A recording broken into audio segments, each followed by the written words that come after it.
Кто хочет понять сущность, душу крымских татар, тот обязательно задается вопросом об их отношении к земле. Селям алейкум, азиз достлар. О Крыме как родине, земле, на которой сформировался и без которого невозможно понять чаяния крымских татар народ, мы говорим практически в каждой программе. А сегодня поговорим о том, каким образом проблема земли в Крыму воспринимается исторической памятью крымско-татарского народа. Что же такое земельная проблема для Крыма в исторической ретроспективе? Я начну с того времени, когда крымская земля становится яблоком раздора, объектом вожделения, купли-продажи. Этот период после аннексии Крыма Россией в 1783 году. С этого момента крымская земля приобретает еще и громадный символический ресурс для коренного народа Крыма – крымских татар. Первая волна массовой эмиграции крымских татар последовала сразу же по присоединении Крыма к России.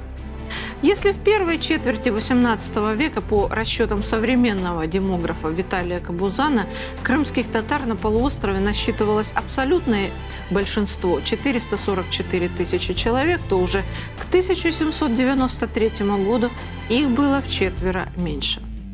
Новая российская власть приступила к созданию для себя экономического базиса, важнейшей частью которого была собственность на средства производства, основным из которых в Крыму была земля. Царская администрация задалась целью перекроить местные земельные отношения в соответствии с законодательством европейских областей империи, однако столкнулась с трудностью выполнения подобной задачи. Дело в том, что ей было известно в основном два вида поземельной собственности – государственной и частной, главным образом дворянской. В Крыму же с первых дней работы по кодификации земель существовало как минимум 10 форм крымско-татарского землевладения и землепользования, сложившихся в период ханства.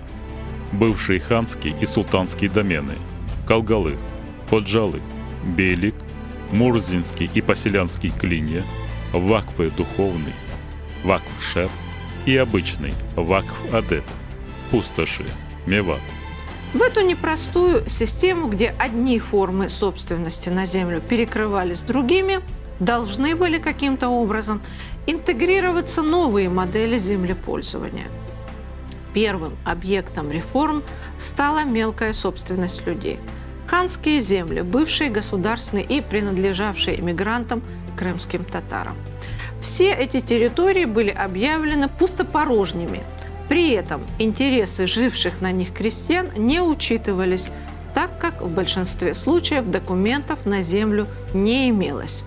Уже в первые годы пришлым и местным дворянам были розданы тысячи гектаров лучшей земли. В фокусе интереса оказались лучшие земли. Прибрежные южного берега Крыма, который на тот момент был фактически моноэтничным крымско-татарским.